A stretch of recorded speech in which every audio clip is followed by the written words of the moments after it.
जय हिंद दोस्तों, welcome back to our channel preparation for philosophy channel पर मैं हूं आप लोगों के साथ विप्लव विश्वास। और आज लेके आया हूं नया एक वीडियो जो मेडिएवल फिलोसफी के ऊपर होगा। आप लोग सभी ने जानते हैं मेडिएवल फिलोसफी के अंदर कौन से फिलोसफर होता है। मैं तो ये आप तो देख ही रहे हैं, इधर देखिए। एक तो होता है सेंट ऑगस्टाइन, होता है सेंट एंसलम होता है, और सेंट थॉमस एक्विनस के बारे में ही आज बातचीत करेंगे।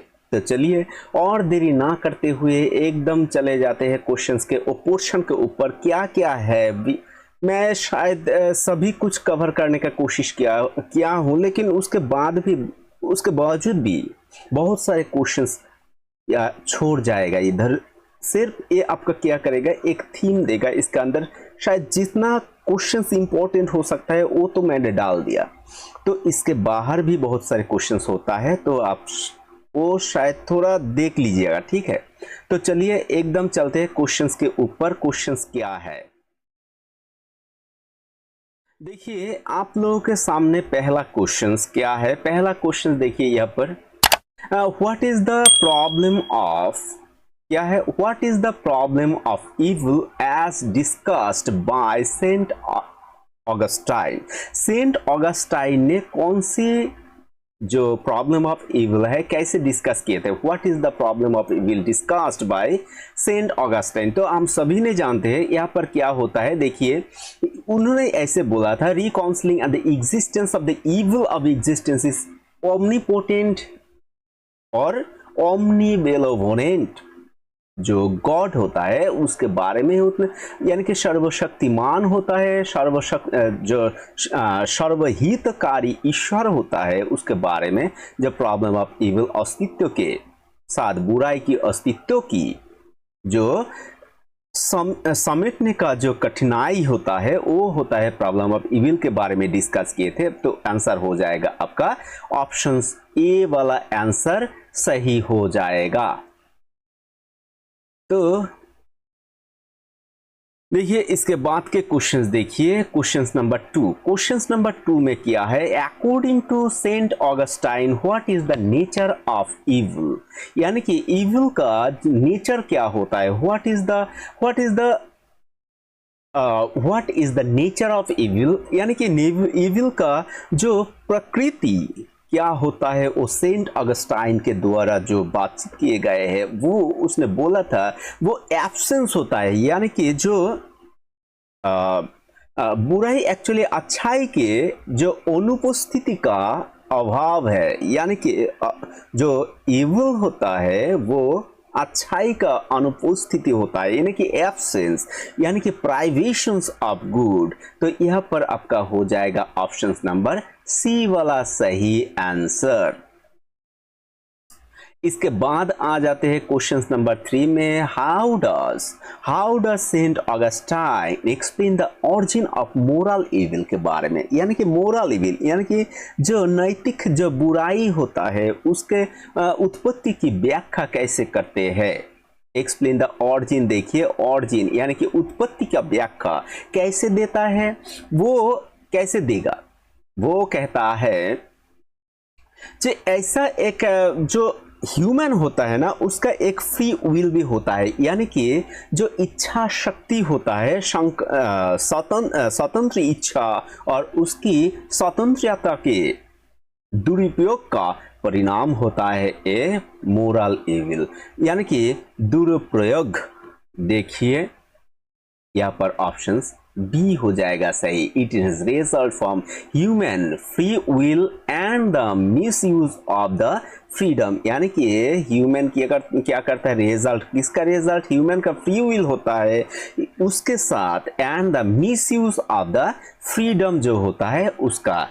ऐसे ही उसने ऑरिजिन, यहाँ से कहां से उत्पत्ति होता है मोरल इविल। इसके बाद आ जाएगा क्वेश्चन नंबर 4, देखिए, what role does original sin play in Augustine's explanations of evil. यानी कि ऑगस्टाइन की बुराई की व्याख्या के मूल पाप की क्या भूमिका होता है। यहाँ पर देखिए, role does original sin play Augustine explain of evil। यहाँ पर देखिए क्या होगा आंसर, यानी कि ऑगस्टाइन के बुराई के व्याख्या में मूल पाप की क्या भूमिका होता है। यहाँ पर भूमिका होता है, देखिए original is the irrelevant existence of the evil, ये तो नहीं होता है। Consequence of the evil not of the cause, ये भी नहीं होता है। लेकिन यहाँ पर देखिए original sin explain why is the human are predispose to sin and suffering, ये वाला सही हो जाएगा, यानी कि सी वाला आंसर। यानी कि देखिए मूल पाप बताता है कि क्या सभी मनुष्य पाप और पीड़ा के लिए प्रवृत्त होता है, ये वाला आंसर सही हो जाएगा। सीन प्ले के अंदर ऑगस्टाइन का जो एक्सप्लेनेशंस ऑफ द इविल होता है। इसके बाद आ जाता है question number 5, how does Saint Augustine reconcile the existence of the natural evil like earthquake or disaster with benevolent जो गॉड होता है उसके बारे में जो बातचीत किए थे उसके बारे में देखिए। यानी कि संत ऑगस्टाइन किस प्रकार प्रकृति का बुराई जो होता है कि अस्तित्व के एक दयालु ईश्वर के साथ जोड़ता है। जैसे कि अर्थक्वेक हो गया, आपका भूकंप हो गया, बहुत सारी बीमारी हो गया, ये सबको कैसे उन्होंने ईश्वर के जो साथ वो जोड़ता है, उसको कैसे जोड़ता है, वो बोलता है जो नेचुरल इविल होता है the part of the God. यानी कि ये जो नेचुरल जो प्रोसीड्यूर का चीज होता है ना, वो सारे के सारे चीज क्या होता है, वो होता है part of the God's greater plan and serve higher purpose. तो यहां पर देखिए सी वाला ऑप्शंस में एकदम सही, एकदम यहां पर देखिए सी वाला जो ऑप्शन होता है, यहां पर natural evil are part of God's greater plan and serve higher purpose. यानी कि जो नेचुरल इविल होता है are the part of the God, यानी कि जो ग्रेटेस्ट जो प्लान होता है एंड सेव हायर पर्पस, यानी कि जो उच्चतम जो बुराई होता है, उच्चतम जो पर्पस होता है उसको सेव करने के लिए greater plan and serve higher purpose, ये वाला यानी कि सी वाला ऑप्शन आपका सही आंसर हो जाएगा। यहां पर देखिए ऑगस्टाइन ने क्या किया, what did give human free will, यानी कि देखिए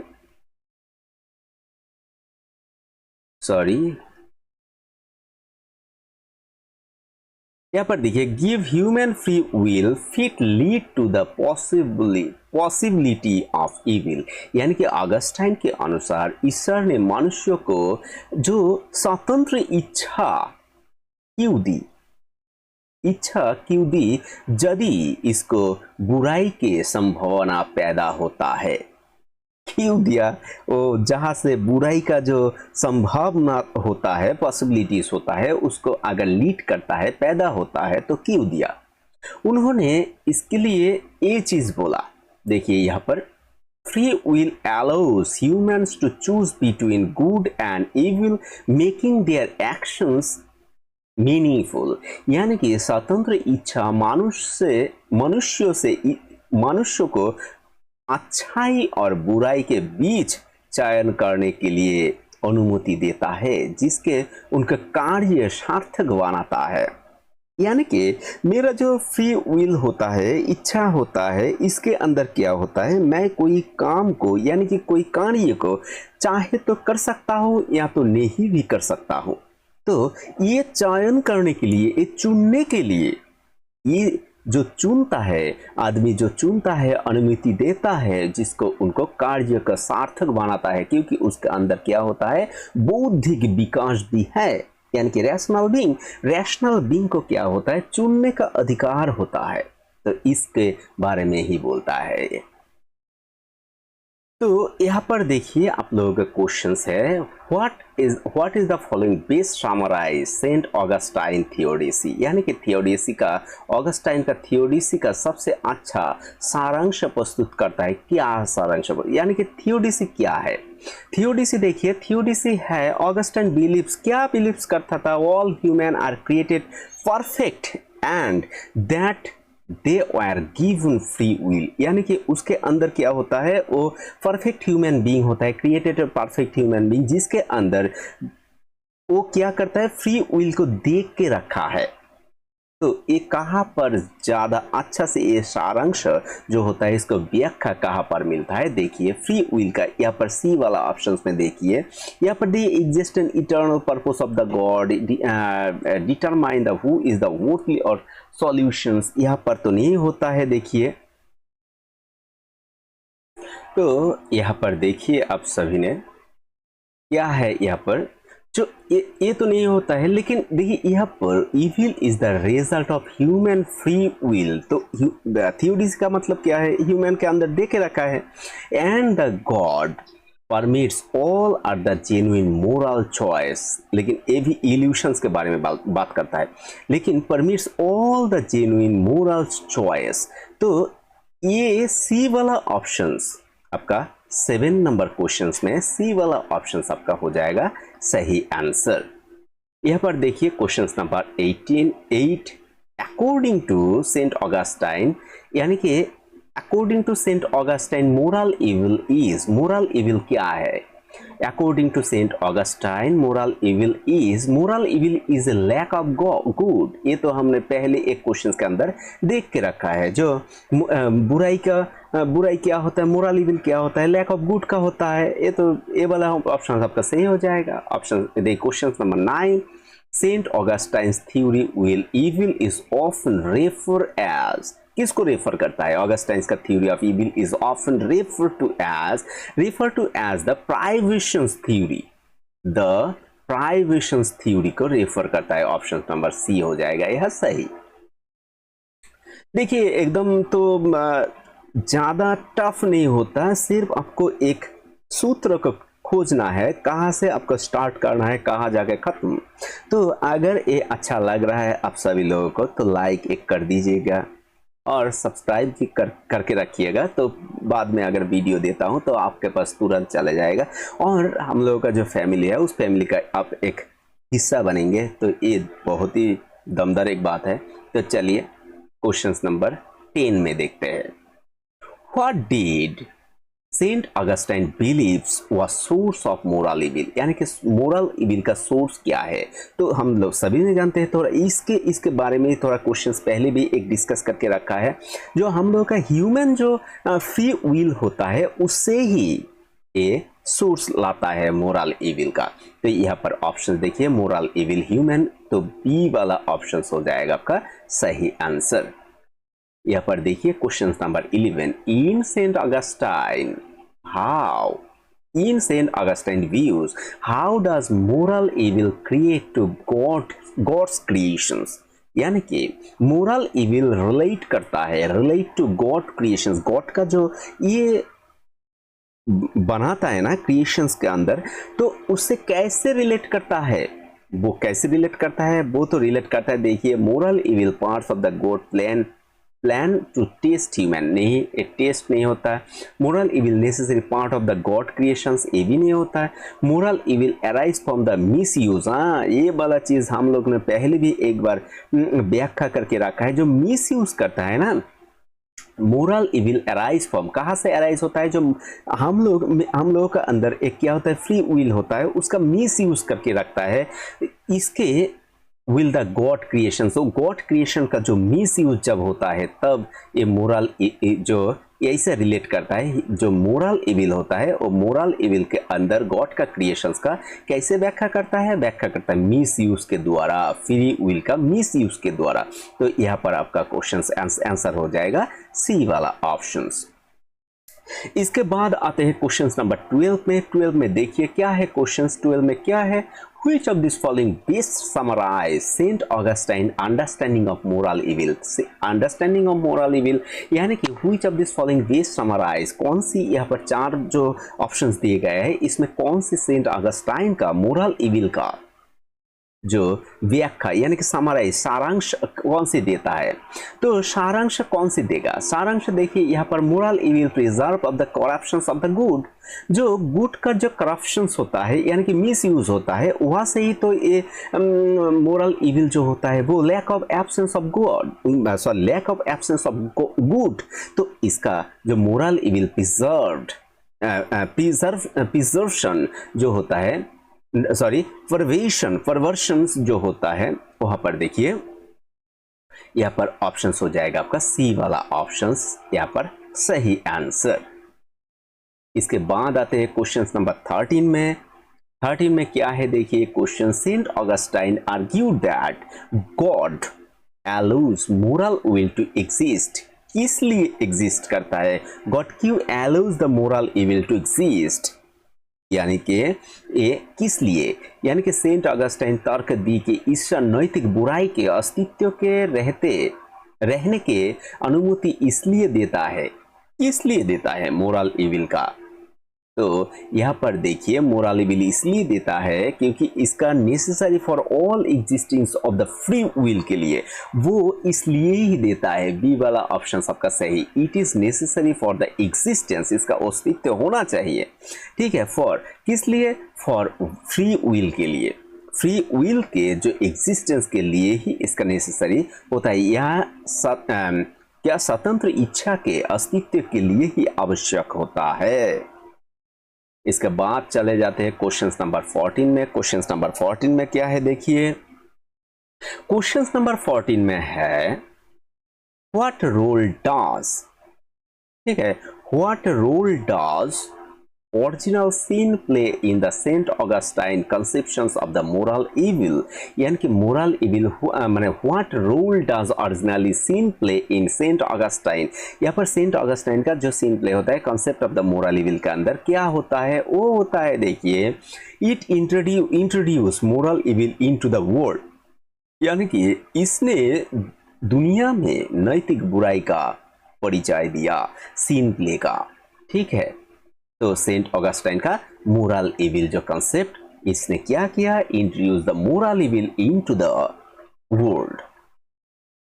इसके बाद चलते हैं क्वेश्चन देखिए, what is the primary focus of Saint Anselm ontological argument. देखिए इतने टाइम तक हम लोग बात कर रहे थे सेंट ऑगस्टाइन के बारे में, अब आ गए इधर कहा सेंट एंसलेम के ऊपर। तो what is the primary focus of Saint Anselm ontological argument, ontological जो आर्गुमेंट होता है उसके बारे में, यानी कि सेंट ऑगस्टाइन के ऑन्टोलॉजिकल तर्क का प्राथमिक फोकस क्या होता है, यानी कि प्राथमिक जो प्राइमरी फोकस क्या होता है। प्राइमरी फोकस उसका हो जाएगा आपका देखिए क्या हो जाएगा, existence of the God necessary being का, ठीक है, एक आवश्यक जो प्राप्ति के रूप में ईश्वर का अस्तित्व, आवश्यक प्राप्ति उसके बारे में। तो यहाँ पर ऑप्शंस हो जाएगा आपका सही ए वाला ऑप्शंस।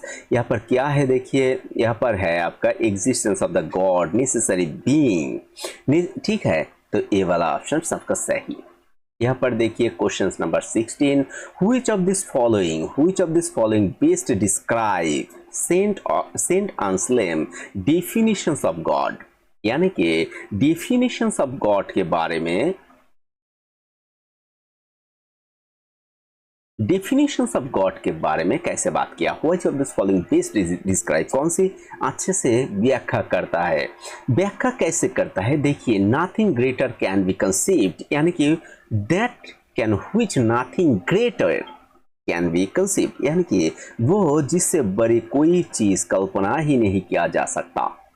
यानी कि उसने बोला था गॉड ऐसा एक चीज है जिसके अतिरिक्त, यानी कि जिससे ग्रेटर, यानी कि जिससे बड़ी और कोई चीज को कल्पना ही नहीं कर सकते हम लोग।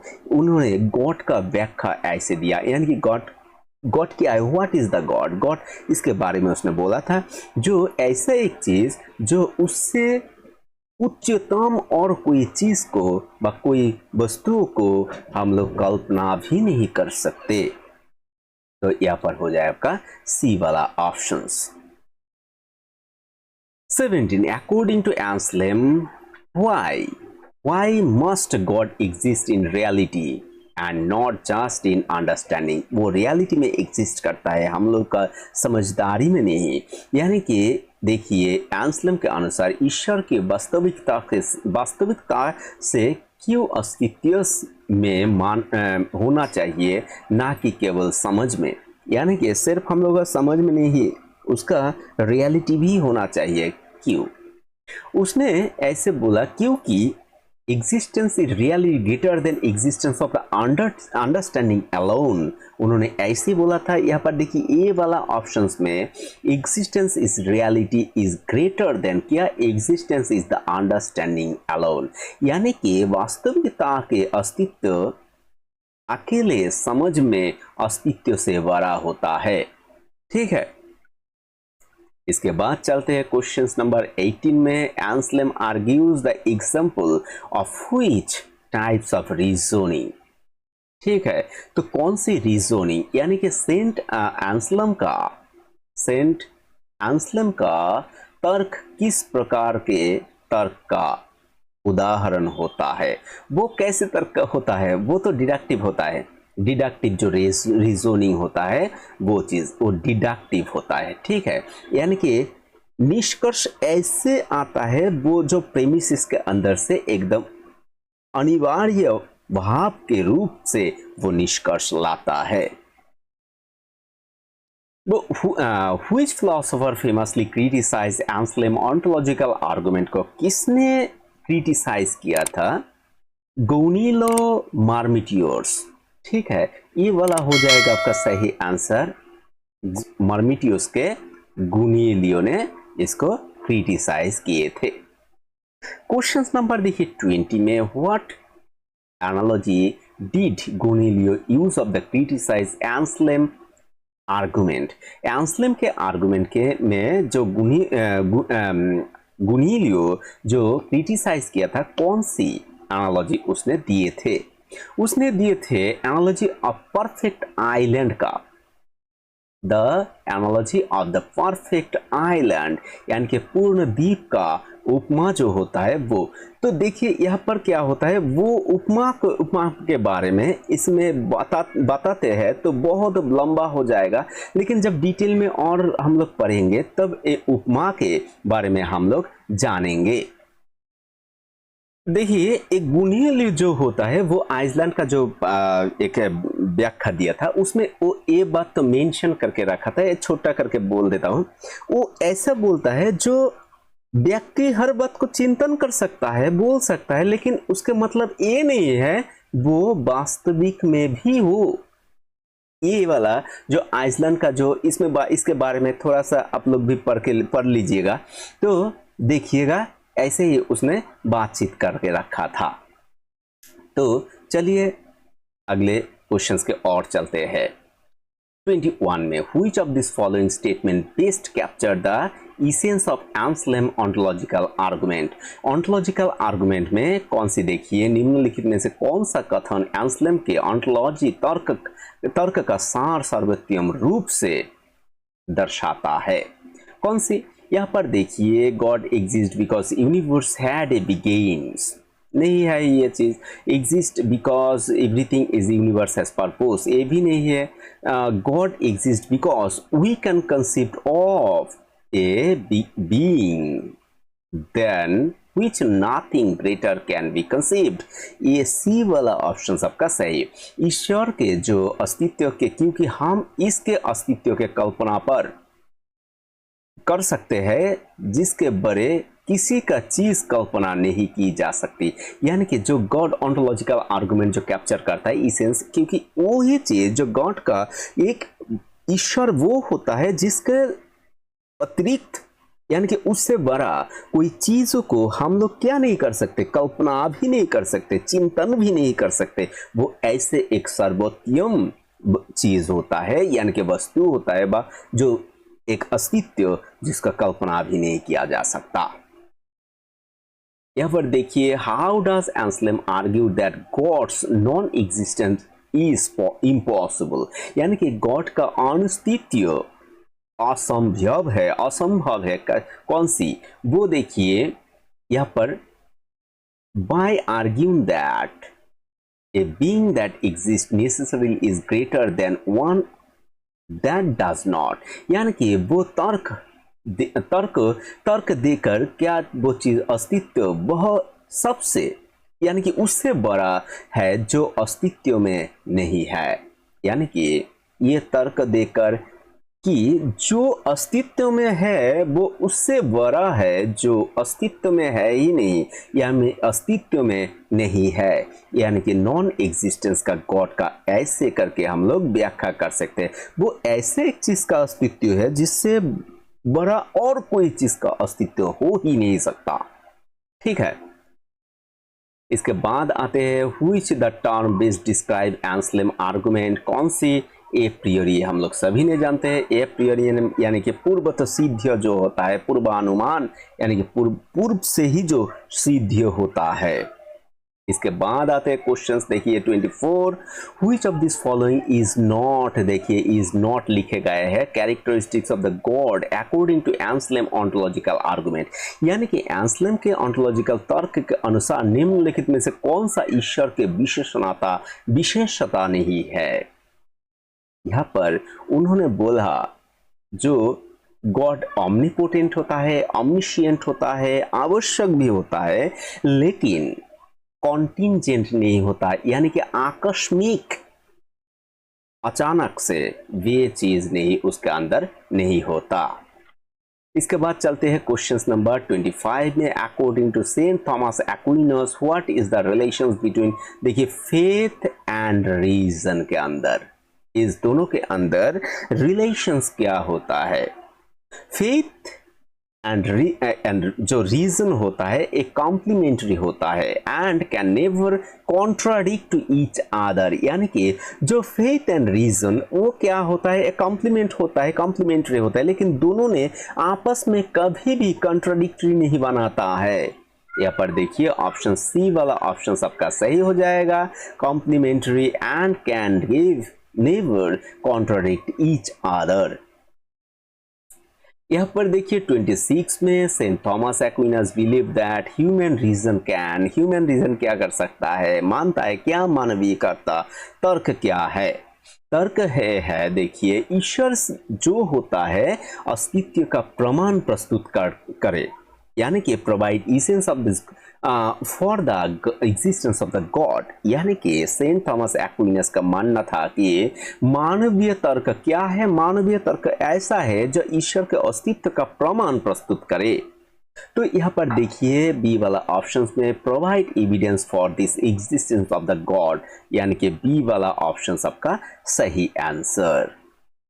तो चले 27 में, लेकिन आप लोग क्या करेंगे, ध्यान से पढ़िएगा घर में, क्योंकि ये थोड़ा छोटा करके है ना, जो एक्चुअली MCQ का क्वेश्चंस होता है, जो ये सबसे टफ होता है, लिखने में थोड़ा आसानी होता है, मुझे ऐसा लगता है, क्योंकि ये बहुत बारीकी से पढ़ना पड़ता है। देखिए पहले क्वेश्चन एक लाइन में होता है, उसके बाद एक नोट आ जाता है, कहाँ पर नोट है, कहाँ, ये भी मेंशंस करके आपको देखना है, और एकदम छोटा एकदम डीपली नहीं पढ़ने से एक कुछ याद में नहीं रहेगा, मेमोराइज थोड़ा होगा लेकिन उतना ज़्यादा आपका अच्छाई से याद नहीं रहेगा। Which of this following did Aquinas believe that true accessible only by faith, यानी कि निम्नलिखित में से कौन सी एक्विनस केवल विश्वास से प्राप्त करने वाला सत्य मानता है, कौन सी, बोलता है यानी कि जो ट्रिनिटी होता है ना, the Trinity of God, the existence of God, ये भी नहीं मोरलिटी ऑफ द सोल, ये भी नहीं द मोरल लॉ, वो कहता है the Trinity of the God, इसके बारे में वो बातचीत करता है। ये क्या होता है, ये सबसे सत्य होता है, ये विश्वास से पैदा, देखिए एक्विनस केवल विश्वास से प्राप्त होने वाला जो सत्य मानता था वो ट्रिनिटी होता है, द ट्रिनिटी। इसके बाद आ जाएगा आपका 28, the Aquinas views that role does natural theology play, यानी कि एक्विनस के विचार में प्राकृतिक जो धर्मशास्त्र का भूमिका निभाता है, क्या निभाता है। यहाँ पर देखिए वो सर्टेन जो ट्रूथ होता है अबाउट के बारे में, जो गॉड के बारे में, यानी कि गॉड के बारे में जो सर्टेन यानी कि जो निश्चित जो सत्य होता है उसके बारे में हम लोग क्या करते हैं, रीजनिंग जो हम लोग लाते हैं। यानी कि यहाँ पर देखिए वो दर्शाता है कि तर्क ईश्वर के बारे में कुछ सत्य तर्क क्या कहता है, पहुंचा जा सकता है।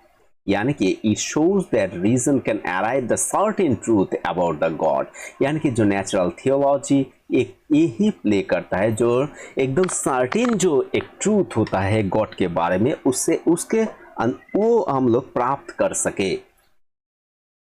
इसके बाद देखिए 29 में देखिए which of this following best summarise Aquinas 5 ways के वे से वो क्या प्राप्त कर सकता है। देखिए 5 वेज के which of the following best summarise Aquinas 5 ways, यानी कि निम्नलिखित में से कौन सी एक्विनस 5 तरीके का सबसे अच्छा संदेश क्या सारांश प्रस्तुत करता है। तो क्या प्रस्तुत करता है, they are philosophical proof of the existence of God, यानी कि जो दार्शनिक जो प्रमाण होता है ईश्वर के बारे में वो चीज, यानी कि सी वाला ऑप्शन आपका सही हो जाएगा, यानी कि क्वेश्चंस का आंसर हो जाएगा सी। यहाँ पर देखिए 30 number questions, according to Aquinas which of this following true regarding the relationship between discovered through reason and truth revealed through faith, यानी कि यहां पर बताता है एक्विनस ने बोलता है तर्क के माध्यम से खोजे गए सत्य और विश्वास के माध्यम से प्रकट किए गए सत्य के बीच संबंध के बारे में निम्नलिखित में से कौन सा सत्य है।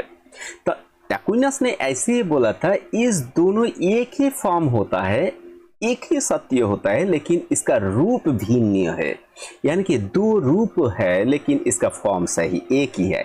यहाँ पर देखिए they are two forms of the same truth, यानी कि एक ही सत्य का दो रूप के बारे में बातचीत किए गए हैं, उस एक्विनस ऐसे ही बोलेगा। तो यहाँ पर बी वाला ऑप्शन हम लोग का सही आंसर।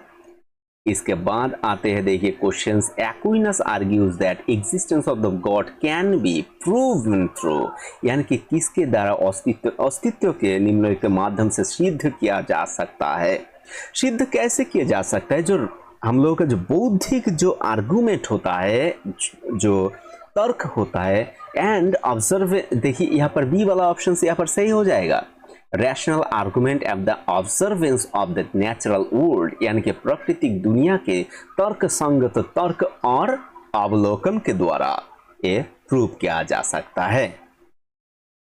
इसके बाद चलिए 32 में which of this following is not one the Aquinas 5 ways में एक्विनस के कौन सी एक है ही नहीं। देखिए इज नॉट, तो उसने जो 5 वेज के बारे में बातचीत किए थे।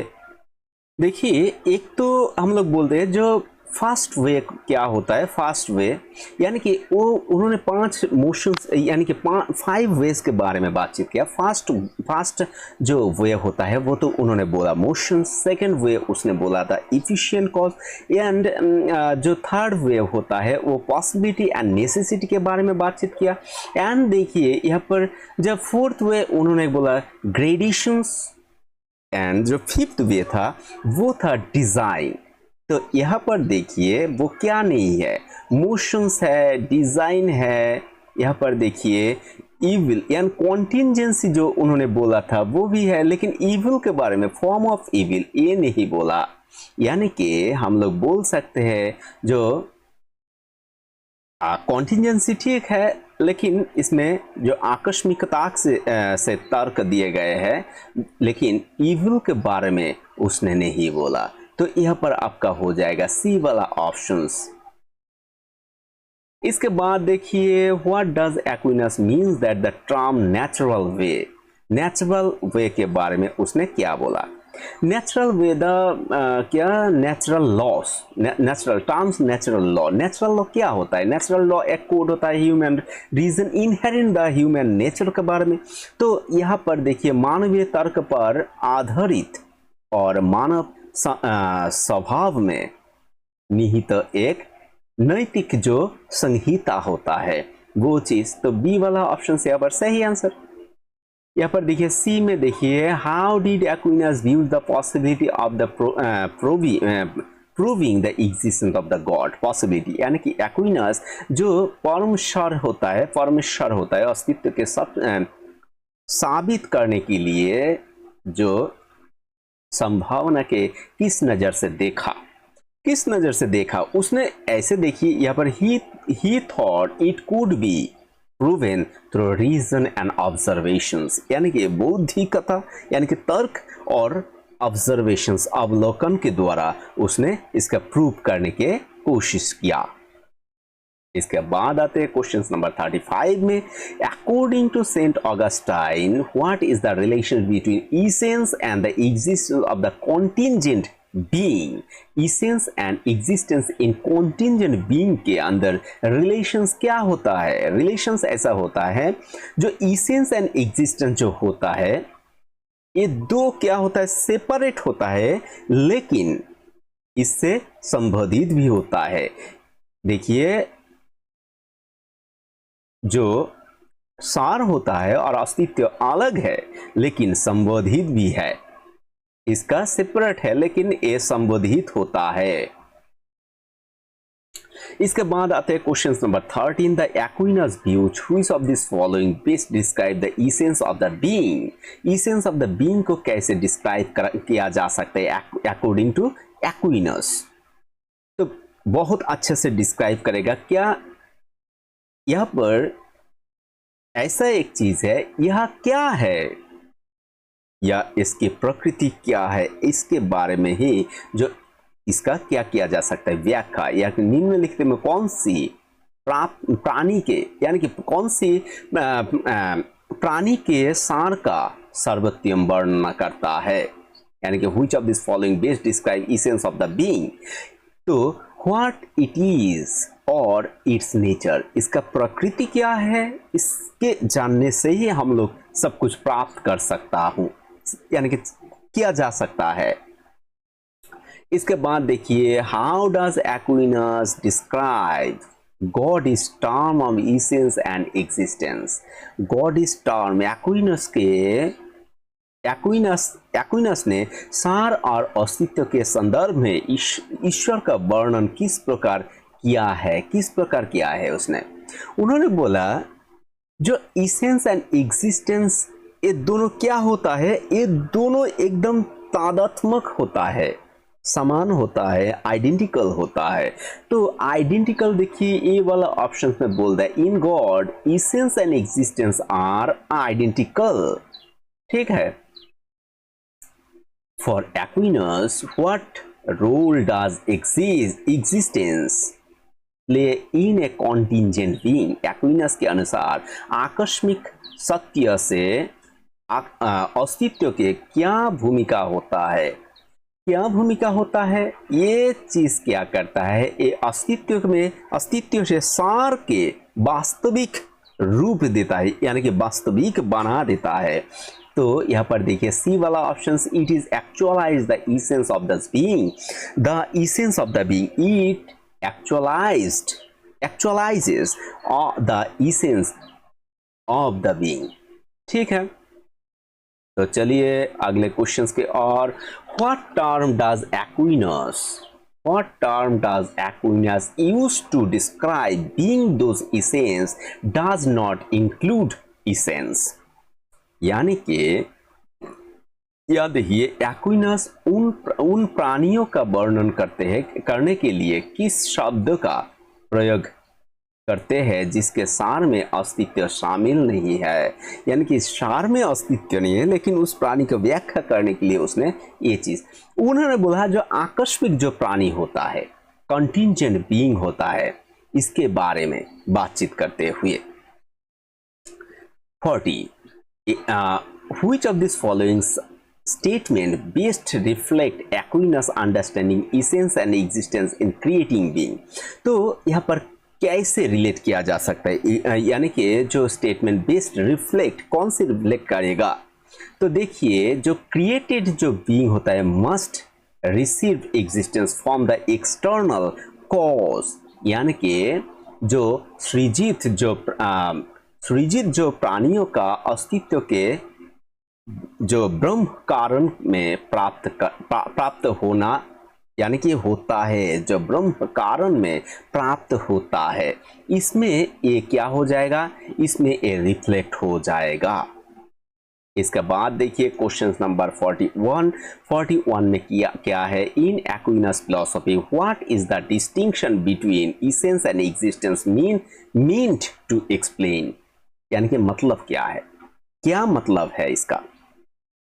तो इसका मतलब भी देखिए, the difference between what things is and that it is, या कि कोई चीज का क्या है और वो क्या है, जो के बीच का अंतर, यानी कि कोई चीज क्या है और वो क्या है, इस दोनों के अंदर जो क्या होता है, अंतर होता है, वो चीज के ये क्या हो जाएगा? डिस्टिंक्ट कर जाएगा। यानी कि इसका मान्य यही है, मतलब यही है।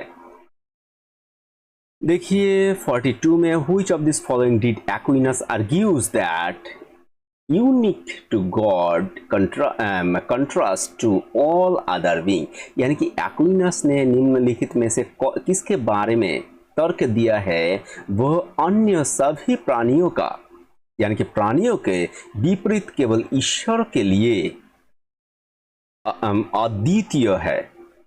तो क्या चीज है वो? देखिए, the essence and existence as the same, तो गॉड इसेंस, यहाँ पर डी वाला ऑप्शन हम लोग का सही हो जाएगा। God existence and essence and existence are one, ये दोनों सेम है, ये अलग कुछ भी नहीं है।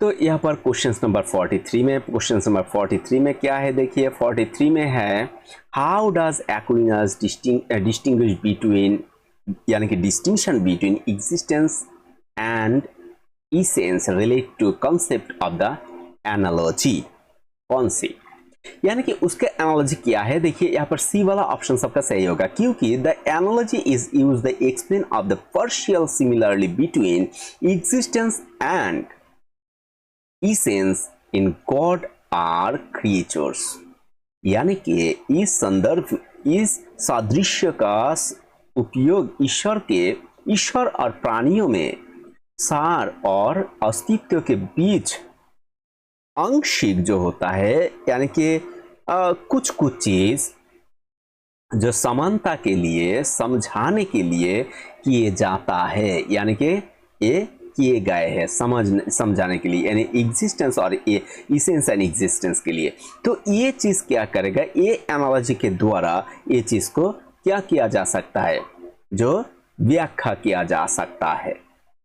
तो चले क्वेश्चन 44 में which of these following did Aquinas believes was necessary for this actualizations of a being essence, यानी कि एक्विनस के अनुसार निम्नलिखित में से कौन सा सभी प्राणी के सार के प्रकार साकार करने के लिए आवश्यक था? कौन सी?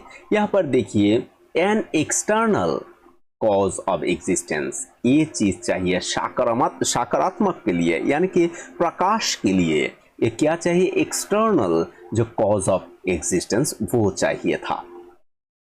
यहाँ पर देखिए which of this following is not one of the Saint Augustine 5 ways, Saint Aquinas the 5 ways is prove the existence of God, कौन सी?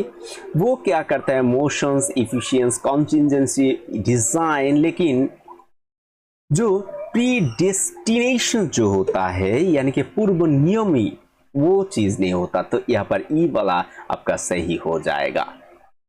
46 में what is the central idea behind, central idea क्या था एक्विनस के मोशंस के बारे में, according for motions के बारे में सेंट्रल आइडिया क्या था। सेंट्रल आइडिया वो ही था जो एवरीथिंग, इस जगत का सभी चीज क्या करता है, मोशंस करता है, यानी कि गतिमान प्रत्येक वस्तु किसी अन्य वस्तु द्वारा गतिमान थी, यानी कि आज जो गतिमान है वो कोई अन्य वस्तु द्वारा ही गतिमान हुआ।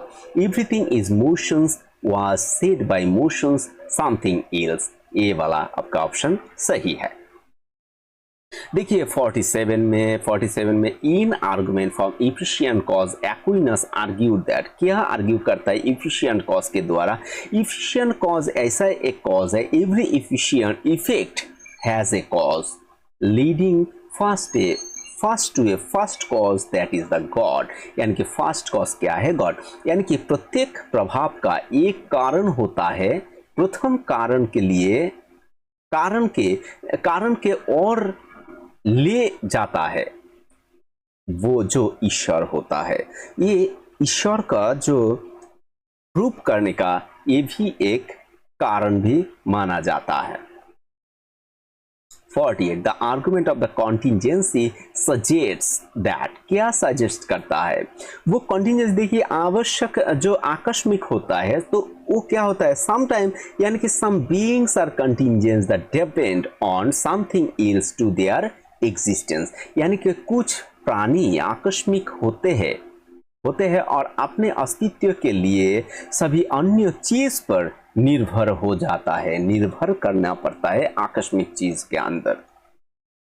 49 में देखिए आर्गुमेंट डिजाइन के बारे में, यानी कि known as the teleological argument posits that, यानी कि डिजाइन, तो डिजाइन से तर्क जो जाना जाता है वो मानता है, क्या मानता है वो चीज, देखिए माना जाता है, क्या माना जाता है रूप में, वो माना जाता है द ऑर्डर, यानी कि डिजाइन क्या होता है, एक डिजाइन यही चीज होता है, एक के बाद दो, दो के बाद तीन, तीन के बाद चार, in the order of purpose observe that the universe suggest in the designer, यानी कि ब्रह्मांड में देखे गए हैं व्यवस्था जो होता है, उद्देश्य एक डिजाइनर का सुझाव देता है, क्या कि एक डिजाइनर होना चाहिए।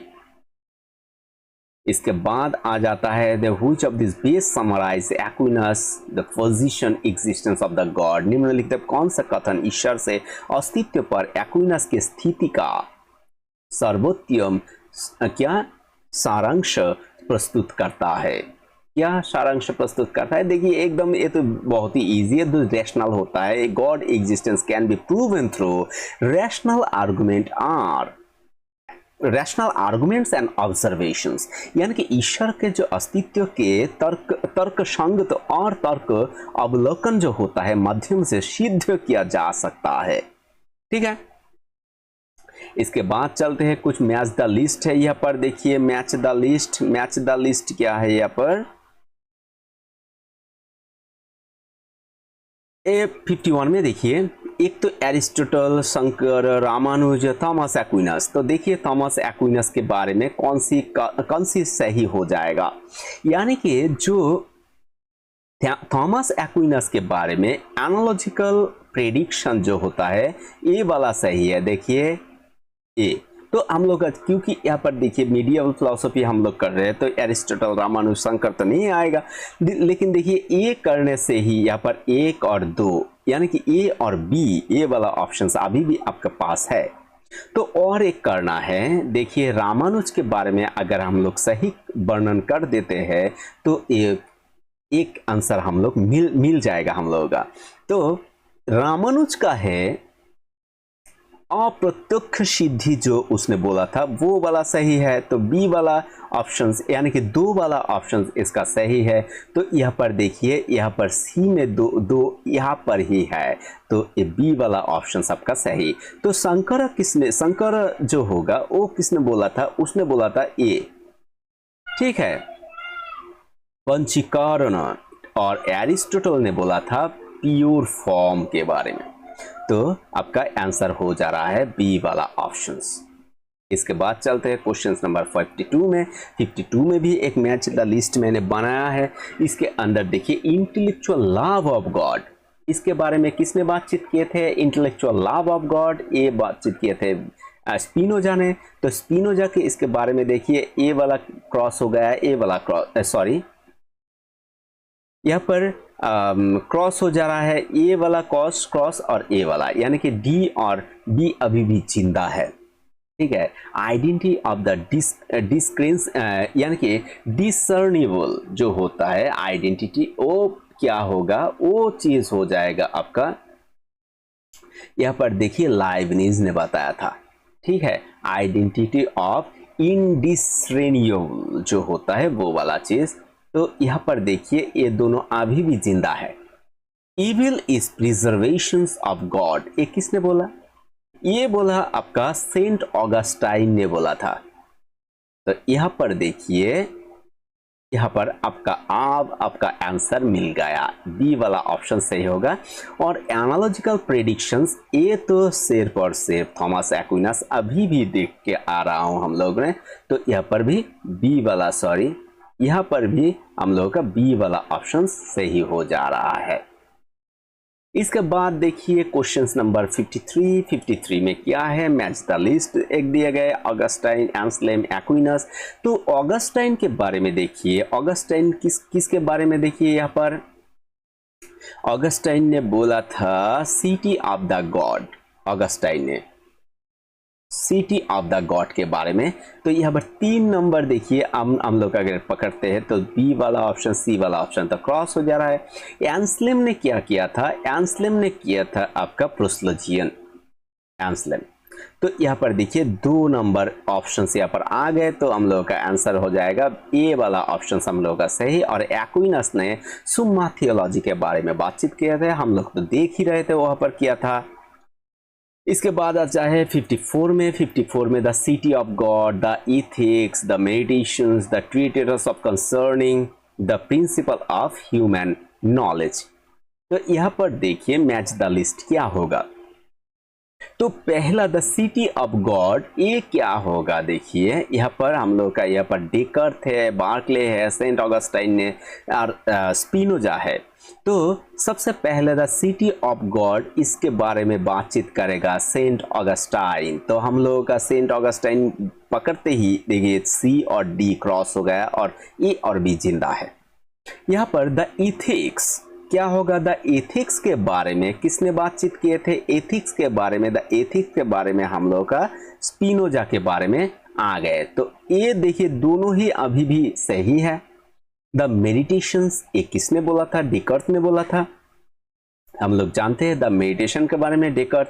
तो यहाँ पर देखिए ऑप्शंस मिल गया, हम लोगों का क्या हो जाएगा आंसर हो जाएगा बी वाला ऑप्शन। और the treatise concerning the principle of human understanding, ये चला जाएगा कहाँ पर? ये चला जाएगा हम लोगों का बार्कले के द्वारा। तो ये बी वाला ऑप्शन हम लोगों का सही बैठा। और एक देखिए यहाँ पर 55 में क्या है? Match the list, the God is pure form, final cause and prime mover. ये वाला एक चीज, harmony of faith and the reason of the basic principle of philosophy, ये एक बातचीत किए थे। God as the changeless light of the source of every intuitive recognitions of the truth and goodness. तो ये कोई बातचीत, एक प्रवक्ता के नाम हम लोग को बताना है। तो यहाँ पर प्रवक्ता कौन है? God is the pure form, final cause, prime mover. ये किसने बोला था? ये तो हम लोग का एरिस्टोटल ने बोला था। तो देखिए यहाँ पर ए क्रॉस हो गया, ए क्रॉस हो गया, यानी कि ए और डी ए क्रॉस हो गया। एक और मिलाने से ही हम लोग का मिल जाएगा। The harmony of faith and reason is the basic principle of philosophy। ये किसने बोला था? ये तो बोला था थॉमस एक्विनस ने। हम लोग थोड़ा से पहले ही देख के आ रहा हूँ, the faith and reason is the basic principle of the philosophy। तो थॉमस एक्विनस ने ये बातचीत किया था। तो यहाँ पर देखिए मिल गए, यानी कि हम लोग का आंसर मिल गया बी। और God is the changeless light, the source of every intuitive recognitions of the truth of the goodness. ये बोला था हम लोग का सेंट ऑगस्टाइन ने। तो क्वेश्चंस इतना ही रखता हूँ, क्योंकि क्वेश्चंस जितना था मैं तो वहाँ पर उठा दिया। तो सबको धन्यवाद करता हूँ अभी तक ये वीडियो देखने के लिए। तो अच्छे तरीके से पढ़ते रहिए और जोड़े रहिए हम लोगों के साथ। तो कभी कभी तो टेक्निकल इशू के द्वारा हम लोग नहीं ला सकते हैं फिलॉसफी, तो क्लास थोड़ा डिले भी हो रहा है। तो आज क्या हो रहा था, medieval philosophy, Saint Augustine, Saint Anselm and Saint Thomas Aquinas के बारे में। तो वीडियो और बड़ा ना करते हुए घर में पढ़िए, ठीक है, बहुत अच्छे तरीके से पढ़िए, डिटेल में पढ़िए। तो छोड़िए, तो आप लोग पढ़िए, ठीक है। तो सभी को धन्यवाद करता हूँ। वीडियो और बड़ा ना करते हुए वीडियो यहाँ पर ही ख़त्म करता हूँ। सबको धन्यवाद। जय हिंद, जय भारत।